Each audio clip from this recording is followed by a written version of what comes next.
Well, hello, this is Pastor Jeff Short. Welcome to Christian Answers for today. We're going to be talking about the recent Southern Baptist Convention meeting that was held, and some pretty radical things were done at the meeting. A lot of the conservative, Bible-believing Christians were disappointed in the result because what resulted was the election of a new president that does not hold many of the values that the solid conservative Southern Baptists had held before, especially in respect to church and state and in social issues, and also in a little bit in respect to women's ordination, women teaching, and so on and so forth. There was a shift from a more conservative Bible teaching application of the Christian worldview to a more, you might say, cultural, even leftist take on social issues. And so we're going to get into a discussion that was held the other day on NPR and PBS News, and that was between a reporter, Judy Woodruff, and Southern Baptist Ed Stetzer, who also works with Wheaton College, my old alumnus, alma mater. And so we're going to jump in here, and I'm going to give some commentary, and I want to, it'll become apparent when I begin to comment that I definitely don't believe that Ed Stetzer has a good perspective on this, and that will become apparent as long as we get into the interview. So I'm going to go ahead and roll this tape, and we're going to talk about it. Let's bring it up on screen, and let's get into it. The Southern Baptist Convention, the largest Protestant church denomination in the U.S., met this week to elect a new president. But it was more than just selecting a new leader. The future direction of the denomination itself is at stake. In recent years, and especially the past several months, the convention has been divided by contentious debates over race, politics, gender, and the handling of past sexual abuse cases. In a runoff election yesterday, Ed Litton, who has championed racial reconciliation, narrowly defeated Mike Stone, the favored candidate of a far-right faction of the group. I have to stop there and say he is not a part of the far-right faction of the group.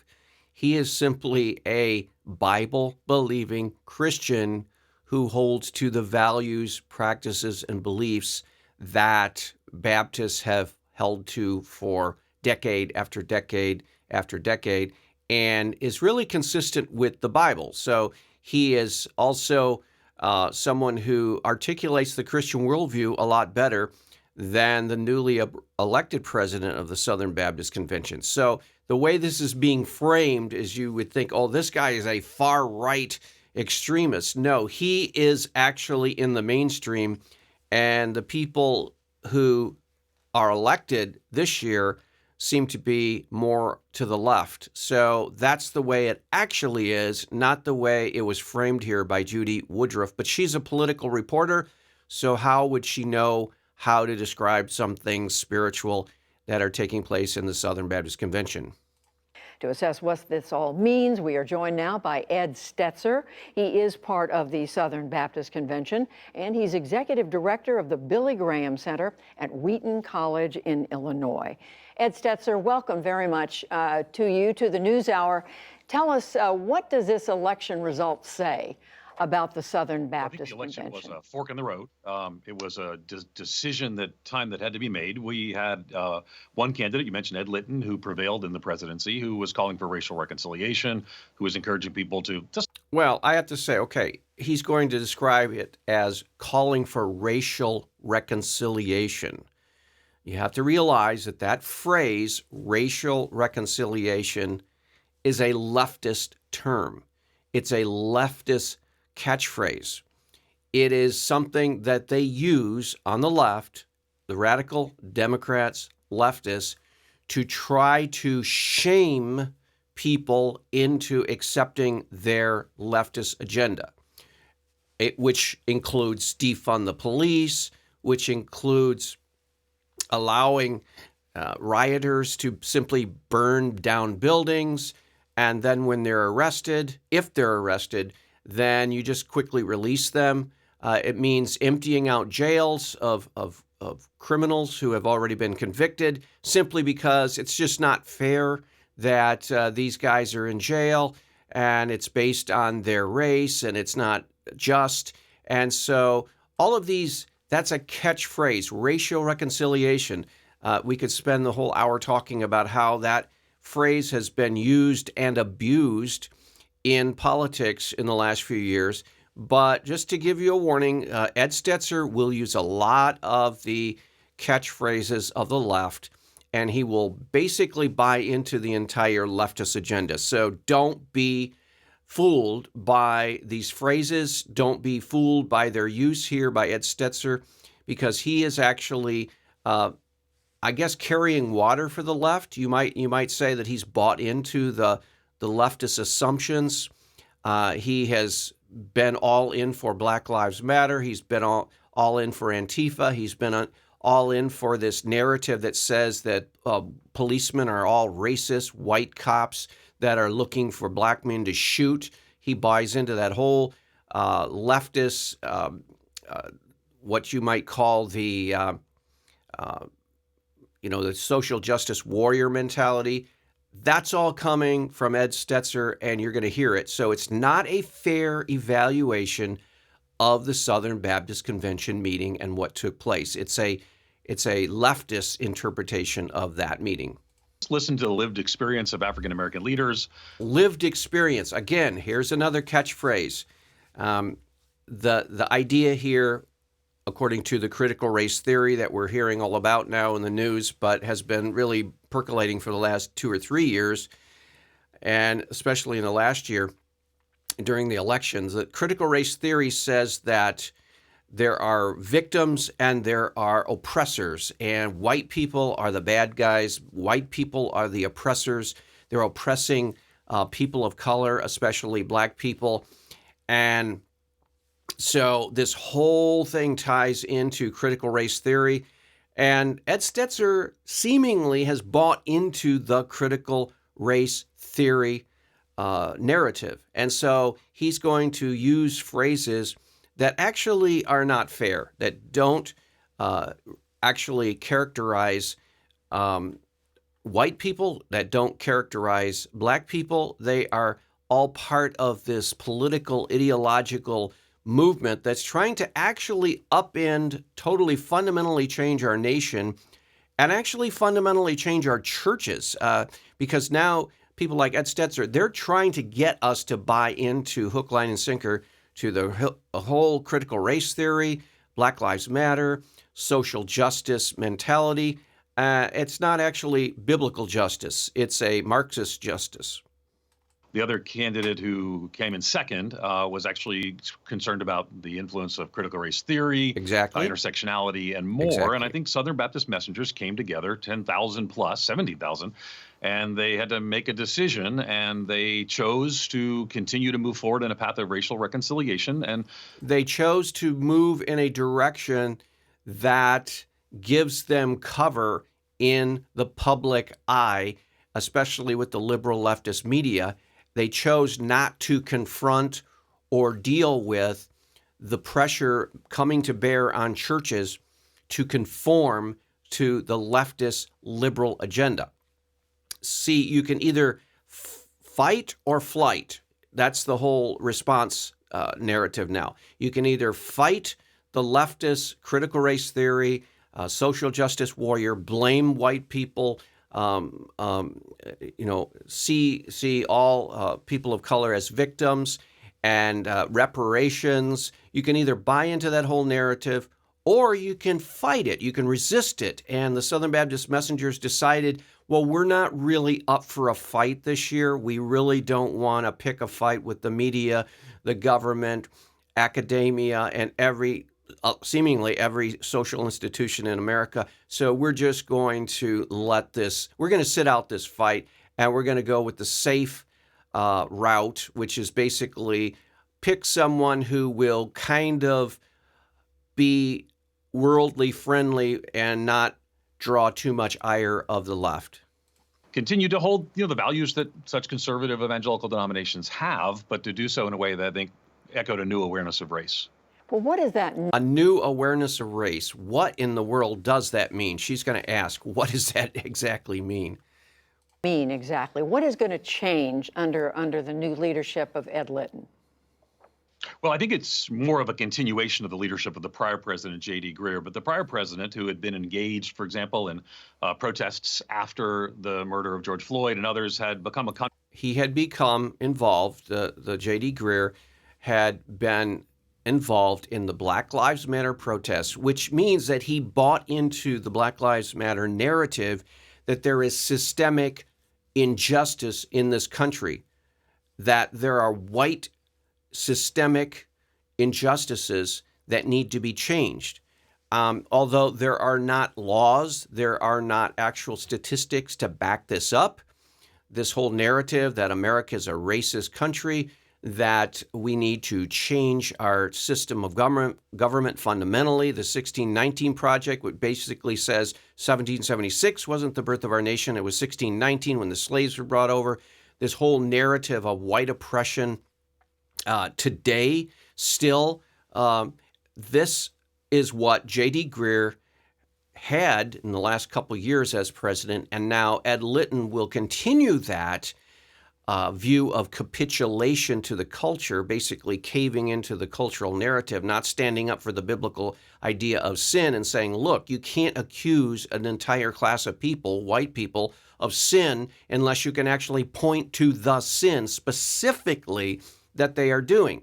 But what is taking place today, now in churches, when this critical race theory coming in, is that pastors all over the country are telling their people, you are all sinners because you are white. You are all sinners because you have racism in your heart. You don't even know you have racism. You may not show you have racism, but you're racist because that's what the narrative demands us to say with critical race theory. And this is something that we need to fight against, oppose.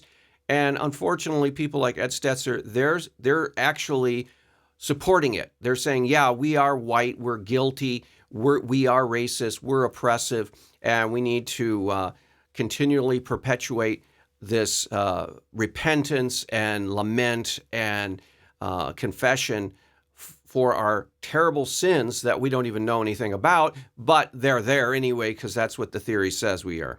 Controversial figure, and he became a controversial figure because people are watching cable news many hours a week, and they're being discipled by their cable news. And for many evangelicals, they tend to be more conservative, and they would like to see what they see on their cable news every night in the week maybe be Okay, this is such a cheap shot. He's saying that people who watch conservative television and listen to conservative radio, they're mad because they don't see what they see on cable news and hear on the radio. And so they're very sad and discouraged because it's not exactly what they hear and see. In other words, to Ed Stetzer, Christians are stupid. They just follow their the loudest voice, and it happens to be conservative radio and TV. And so he's saying that Christians are just gullible sheep who follow whoever is talking the loudest, and if it's Rush Limbaugh, if it's Sean Hannity, if it's Tucker Carlson, they just follow blindly. That is such a false and belittling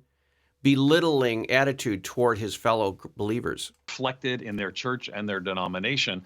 And I think the expectation for many is that would prevail at this annual meeting, but another voice emerged, and other voices emerged around him.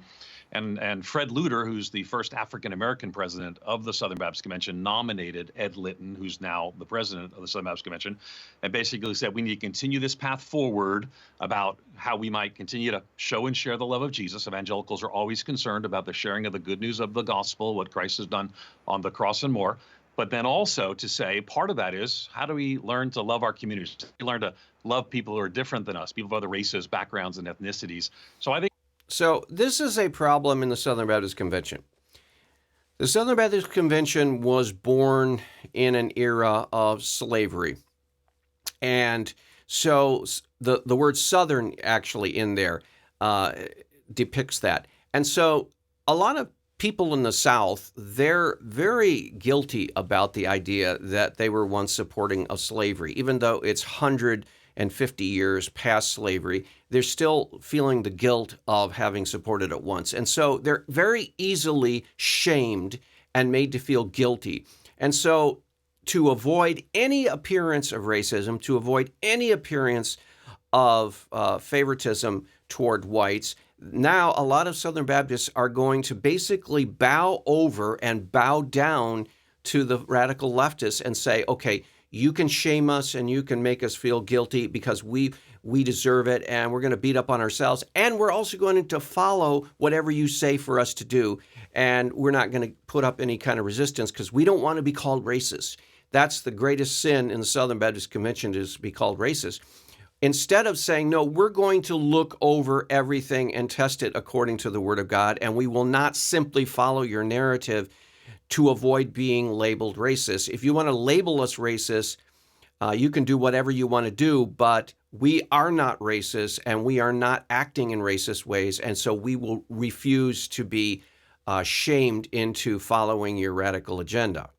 I think it's a continuation of the leadership, but there was a growing backlash that was evident. And there's still division, I think, at the denomination. The annual meeting just ended 20, 30 minutes ago, but there's still division. And I think that division is still going to take some work for the denominational leaders. But as you pointed out, the opponents, the losing candidate in all of this, one of his arguments was that Mr. Litton, who won, was somebody who is a radical supporter of so-called critical race theory.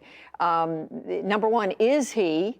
And what does that mean, whether he is or he isn't? What does it mean to the denomination? Well, where I serve at Wheaton College, I teach in my field, my PhD. I'm not an expert in critical race theory. I would say that Ed Litton certainly wouldn't be in this space. I think after Ferguson, Ed began to meet with some African-American pastors there in Alabama and begin to learn some of the history and the civil rights history that sometimes might have. Okay, so this is critical race theory. Critical race theory that says if you're a white person, what you need to do, because you're so racist in your heart, you don't even understand it, you need to befriend African-American people and listen to them and not interrupt them and hear what they have to say and follow what they tell you to do, because you are in no position to judge your own culpability as far as racism goes. So this is exactly what this pastor did, Ed Litton, after Ferguson. So supposedly he went to his African-American brothers and sisters, pastors, and he listened to them and learned and tried to find out how sinful he really was as a white man. And so this is critical race theory, okay? This is actually being brought into the church and is being pushed by people like Ed Stetzer. Now, he's explaining it like it's all harmless. He just wanted to be sensitive and loving. No, he's doing the critical race theory technique. This is exactly what you do. Evangelicals have been separated from. So he brought forth and elevated awareness that maybe the lived experience of African-American leaders, pastors, and more is different than those of us who are Anglo and from an Anglo tradition. So I don't think Ed or really any other leader in the Southern Baptist Convention would have a full-throated embrace of critical race theory. No, but he embraces many of the points of critical race theory and buys into the basic narrative that white America is guilty and needs to be punished and reparations need to be paid and the whole thing. So he doesn't have to buy into the full thing to actually buy into some of it. It's a bit of a kind of the catch-all term. What I think it boiled down to is there is a significant number of people who think we've had enough conversations about race, systemic racism. We saw this pushed back even in the last 4 years of the Trump administration, that systemic racism was denied and more. There's a significant number of us, I'm a Southern Baptist, a significant number of us who do believe that systemic racism and structural issues still exist, that the past has projected into the present. There's still more work to be done. So I think ultimately CRT, like it has across state legislatures and more across in schools across the, has become a catch-all term. But you have to nuance this more. And Southern Baptists in motions and resolutions affirmed their belief that systemic racism is still real. There's still work to be done, that leaders have to be aware of the work to be done and engage in the hard work together. There's still No. Most Christians believe that there is still racism in the sense that there are racists, individual racists walking around, a handful of them, not a whole lot of them, certainly not clan members and all kinds of things. And so most Southern Baptists don't buy into the doctrines of critical race theory. And we don't want to be castigating the whole white race, if there is such a thing, a white race. There's no monolithic, but we don't want to castigate white people as the guilty people when all have sinned and fall short of the glory of God. There is no systemic racism. There is, I would guess, the sin of racism in every human heart to some degree, but you can't just blame an entire race for something that there is not the evidence to support. Racial injustice. And as followers of Jesus, we believe that Jesus said he's the way, the truth, and the life. We want to speak the truth. It was a false report that critical race theory had become this huge issue in the Southern Baptist Convention. People rejected that. I think that's an encouraging sign for the future of the SBC. Well, last convention, there was a resolution that said that critical race theory can be used as a very helpful analytical tool in assessing culture. That is false. Critical race theory is a Marxist philosophy that has no place in the church and no place in biblical theology. And that critical race theory resolution was not rejected. So there is definitely a holding on to this worldly theory. What you said about Mr. Litton, the new leader of the church, and what you believe, having the view that there is systemic racism in this country, this is a very divided election. Almost half, literally, of the vote went the other way. I mean, what does that say about the Southern Baptist Convention? And is it going to hold together? That it might have a split. It's a good question. I think the answer is yes. I think the part of the reason is I was there, and to see the future of the SBC was there as well as the president of the SBC. And the future of the SBC was, for example, new churches. The insider lingo is church plants. 60% of the church plants in the Southern Baptist Convention by the SEND network of the North American Mission Board are non-Anglo. The future was there. The next generation was there. That's fine. The future was there. That's fine. What's surprising to a lot of people is that among Southern Baptists, there's actually a quarter of the churches are predominantly non-Anglo.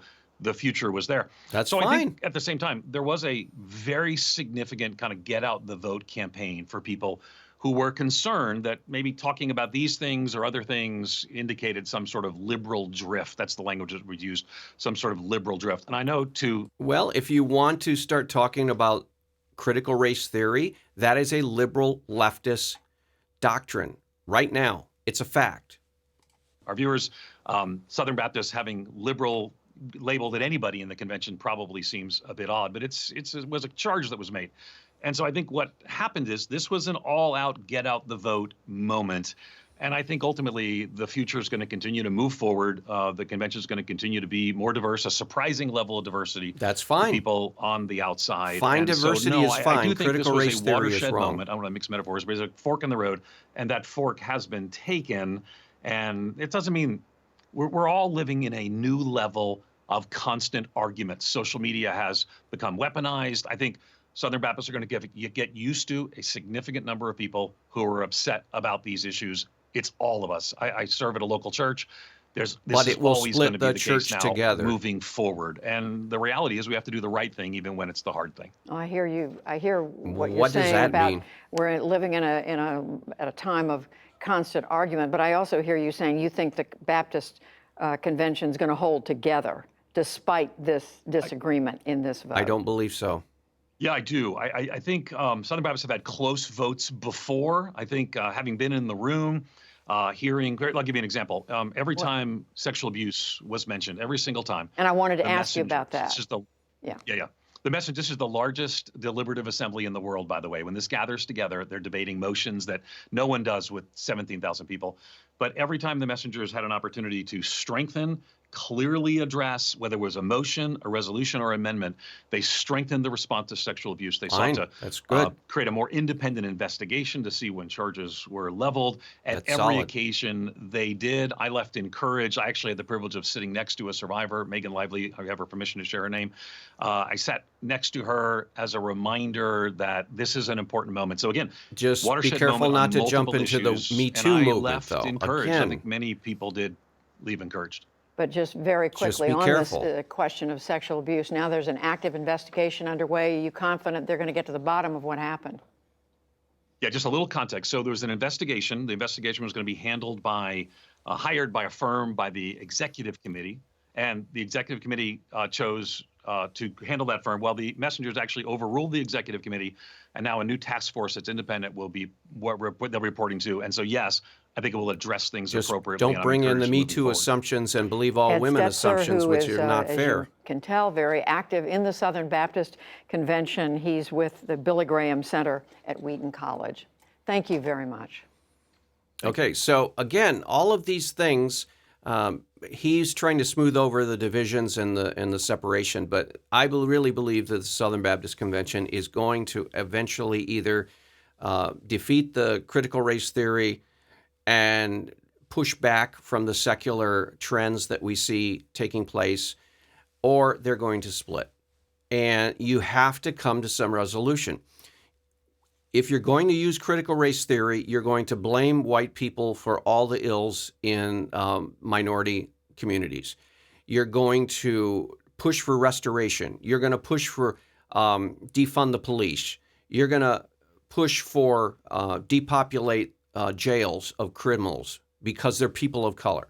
You're going to push for the liberal leftist agenda. And if you're going to do that, you're going to depart from the biblical Christian worldview. The same way with abuse. If you're going to investigate sexual abuse, but you're going to buy into the assumptions of the Me Too movement and the radical feminist groups and believe all women assumption, you're going to be basically buying into the leftist liberal agenda. And so it's not enough to say there's a new generation and we're going to be pushing forward. No, you push forward biblically. You don't push forward secular and CRT and social justice warrior mentality. You make sure that when you do these things, like address abuse, like address racism, you do so in a biblical manner. If you're not going to address these issues from a biblical perspective, if you're not going to think through the implications of everything according to the Bible, then you are going to buy into these secular Marxist, leftist, radical theories. And there is a theory called critical race theory. The last president of the United States was wise in calling attention to it and trying to discourage it. Many states right now are outright banning the teaching of critical race theory. For example, Florida just banned it in the public schools. I say amen to that. We need to actually have some courage to be able to stand up and face these issues and say, nope, we're not going to do that. We're not going to buy into that. And we're not going to follow the world in this. And so let's pray for the Southern Baptist Convention. There's a lot of confusion right now. There are not good signs coming from the presidency and some of the officers. Ed Stetzer is certainly not going to help us in the right direction. So we need to continue to pray that God will bring about his will for his glory. Well, we'll talk to you next week on another edition of the 1 Year Bible. God bless.